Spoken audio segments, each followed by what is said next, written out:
Mohon izin, saya doakan langsung ikut masuk agenda ini karena kami pengen berbagi dengan Bapak Ibu sekalian, pengen bersama-sama memastikan Kabupaten Gresik ini satuan pendidikan yang menjadi satuan pendidikan ramah anak.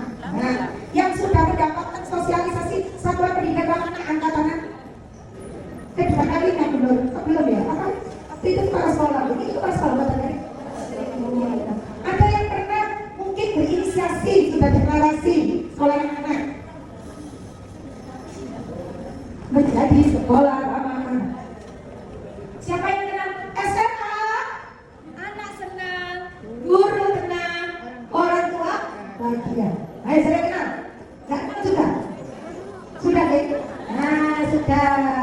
Saya ngomong SMA. Anak senang, guru tenang, orang tua bahagia. Iya.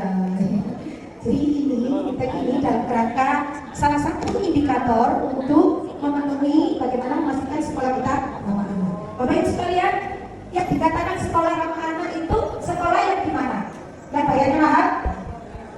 Sekolah yang gedungnya bertingkat dan besar? Aman, nyaman, dan bahagia. Untuk siapa? Masuk bukan anak saja. Iya, aman, nyaman, bahagia untuk semua warga, bukan anak-anak saja. Jadi sekolah ramah anak itu memastikan supaya terpenuhinya hak-hak anak tanpa menghilangkan kenyamanan di luar anak-anak juga. Jadi bukan berarti hanya untuk anak-anak saja, gitu ya. Nah, sekolah ramah anak ini di Kabupaten Gresik sudah ada aturannya. Ada peraturan bupatinya. Sudah pernah dengar peraturan bupatinya? Sudah apa belum? Belum juga. Nanti dibagikan bukan materinya. Saya nggak lama di sini karena saya ini narasumber. Isi waktu saja. Isi waktu habis ini besok ke pondok.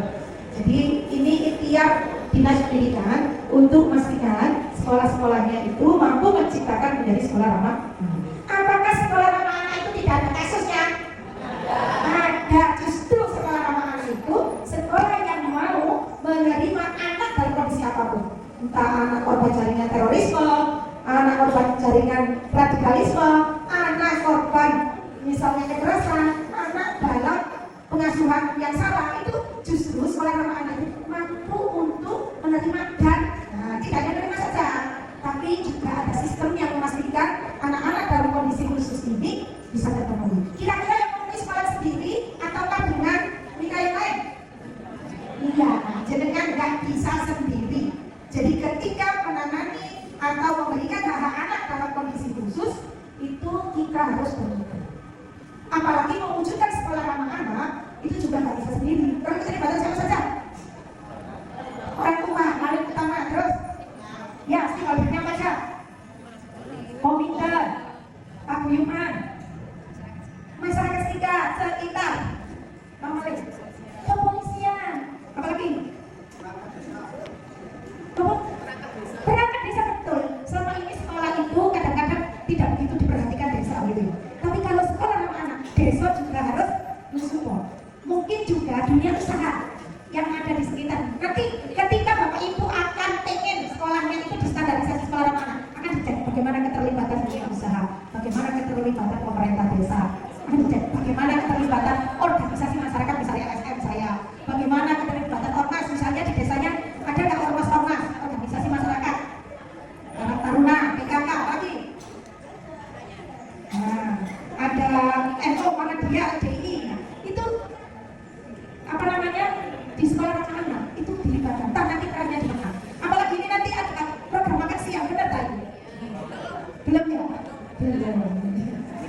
Kalau ada benar makan siang itu melibatkan banyak pihak begitu. Jadi sekali lagi sekolah ramah anak bukan dengan sendiri, jangan sendiri. Justru itu nggak ramah anak.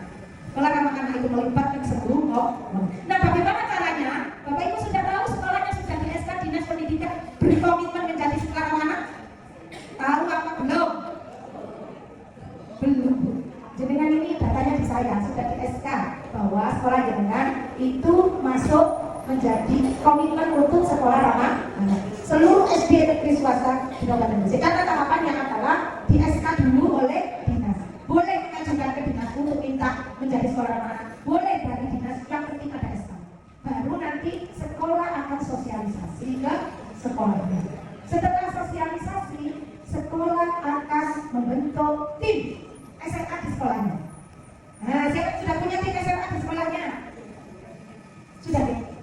Sudah punya semua tim SRK.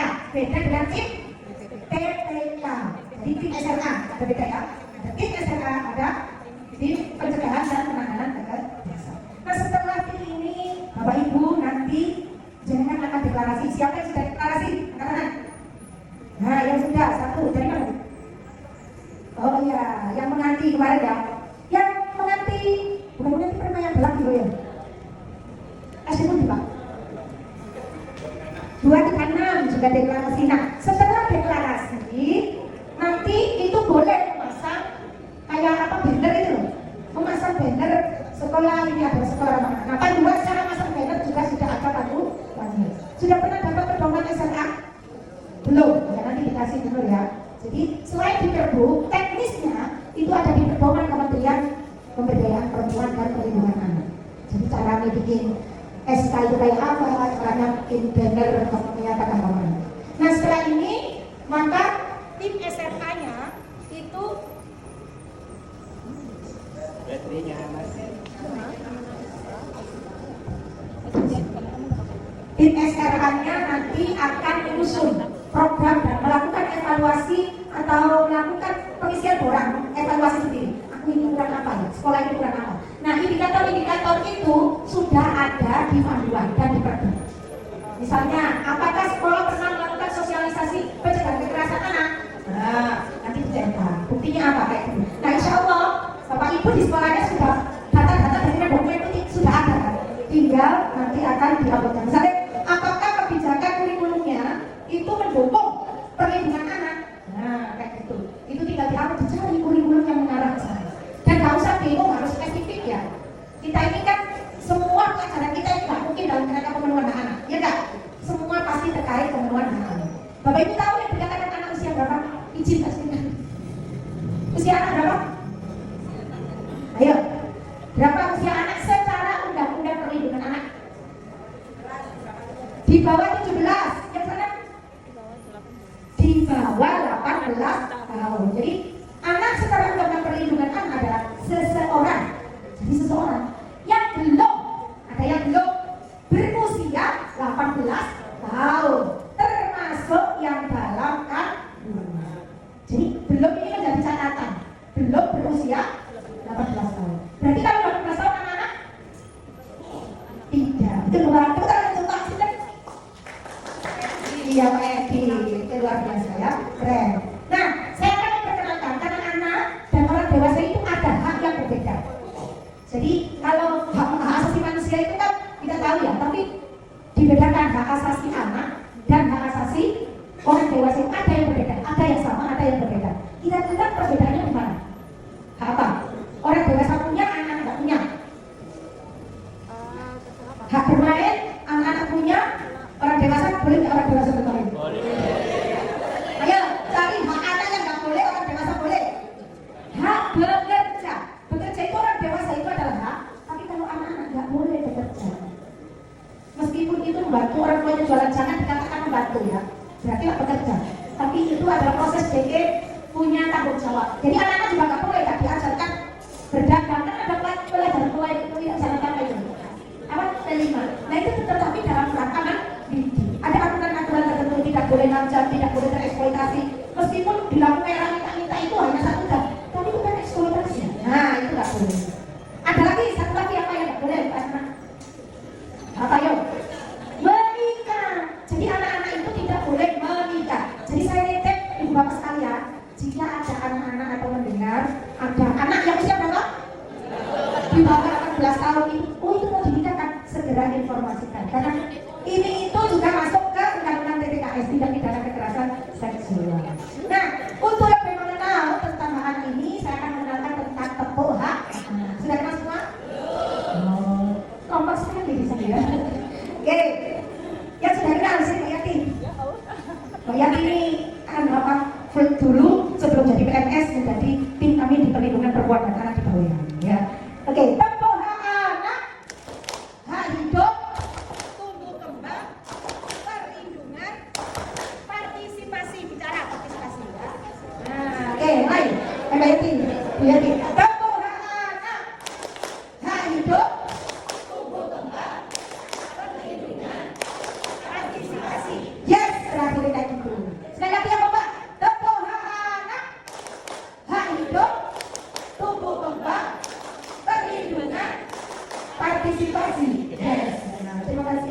ya ini. Luar biasa ya, kita sudah belajar apa itu anak dan bahannya, dan mungkin nanti bagaimana cara memenuhinya ada dari UPT PPA sebagai narasumber yang nanti sekalian akan mengajak ibu-ibu dan bapak-bapak belajar bagaimana ketika ada anak-anak yang mungkin tidak sesuai dengan anak kita. Nah itu bagaimana caranya? Tanpa kekerasan, kan kadang-kadang kita gemes ya. Tapi ini nggak boleh sekarang dengan kekerasan, maka nanti ada narasumber khusus untuk bersama sama. Saya kira cukup, ada pertanyaan? Cukup ya? Oke, Mas, saya berharap nanti akan ada tindak lanjut sekolah-sekolah bersedia untuk deklarasi sekolah ramah. Sekali lagi, anak-anak dalam kondisi khusus itu tidak hanya jenengan yang tanggung jawab, tapi kita semua. Terima kasih, saya akhiri. Wassalamualaikum warahmatullahi wabarakatuh.